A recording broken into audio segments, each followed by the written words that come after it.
रेगिस्तान की खामोश रेत, हवा का एक सर्द झोंका और एक सवाल जो सदियों से इंसानियत का पीछा कर रहा है।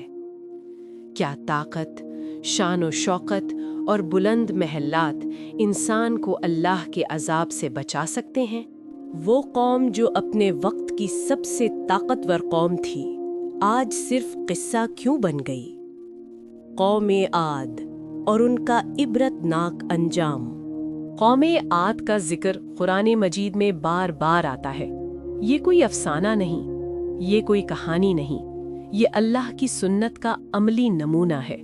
कौमे आद अरब के जनूबी इलाके अहकाफ में आबाद थी। ये लोग जिस्मानी ताकत, मजबूत इमारतों और दुनियावी शान में बेमिसाल थे, लेकिन उनके दिल अल्लाह की पहचान से खाली हो चुके थे। ये वाक़या हमें बताता है कि जब इंसान गुरूर में डूब जाता है और हक को झुटला देता है तो तारीख कैसे फैसला सुनाती है। अहकाफ की वादी, रेत के बुलंद टीले और उनके दरमियान खड़ी अजीमुशान बस्तियां। कौमे आद के लोग गैर मामूली जिस्मानी क़ुव्वत रखते थे। कुरान उन्हें जिस्मानी ताकत में सबसे बढ़कर करार देता है। वो कहते थे, हमसे ज्यादा ताकतवर कौन है? उनके महल्लात बुलंद सतूनों पर खड़े थे, ऐसी इमारतें जिनकी मिसाल उस दौर में कहीं ना थी। लेकिन इसी ताकत के साथ उनके दिलों में गुरूर भी पलने लगा। उन्होंने अल्लाह की नेमतों को अपनी अक्ल और ताकत का नतीजा समझ लिया।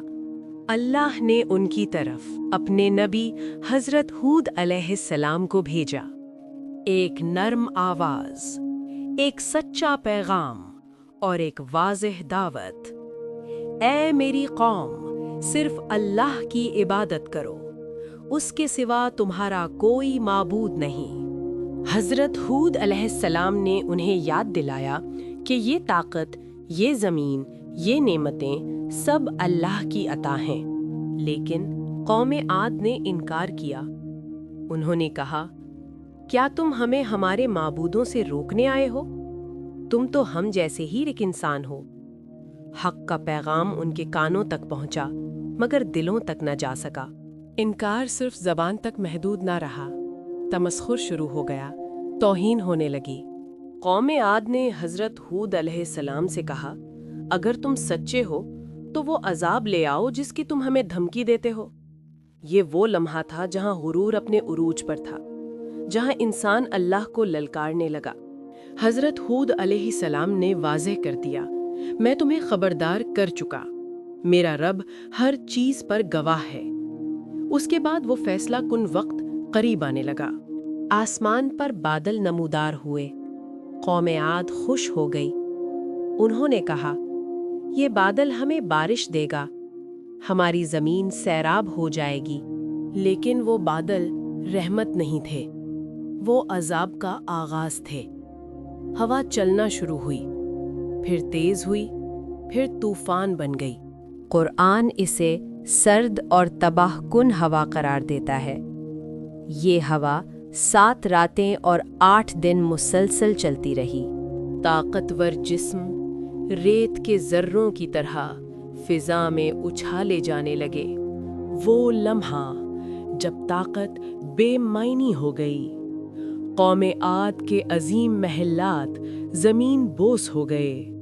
उनके मजबूत जिस्म खजूर के खोखले तनों की तरह जमीन पर गिरे पड़े थे। ना कोई मददगार, ना कोई पनाह। हजरत हूद अलैहिस्सलाम और उन पर ईमान लाने वाले अल्लाह की हिफाजत में महफूज रहे। ये अल्लाह का फैसला था, साफ, वाज़ेह, नाकाबिले तरदीद। कौमे आद जो खुद को नाकाबिले शिकस्त समझती थी, सफ़ाए हस्ती से मिटा दी गई। कौमे आद का अंजाम सिर्फ एक तारीखी वाक़या नहीं, ये हर दौर के इंसान के लिए पैगाम है। ताकत, दौलत, टेक्नोलॉजी अगर अल्लाह की नाफरमानी में इस्तेमाल हों तो अजाब बन जाती हैं, और कमज़ोरी, आजिज़ी, इताअत अगर अल्लाह के साथ हो तो नजात बन जाती हैं। आज का इंसान भी اپنی ترقی پر ناز کرتا ہے۔ لیکن سوال وہی ہے، کیا ہم شکر گزار ہیں یا غرور میں مبتلا؟ یہ قصہ ہمیں دعوت دیتا ہے کہ ہم اپنے اعمال کا جائزہ لیں، اللہ کی طرف پلٹ آئیں، کیونکہ تاریخ گواہ ہے، اللہ کی سنت کبھی نہیں بدلتی۔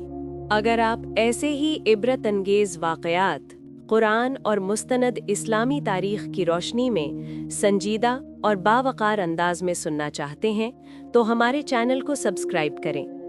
یہاں ہم تاریخ نہیں سناتے، ہم سبق یاد دلاتے ہیں۔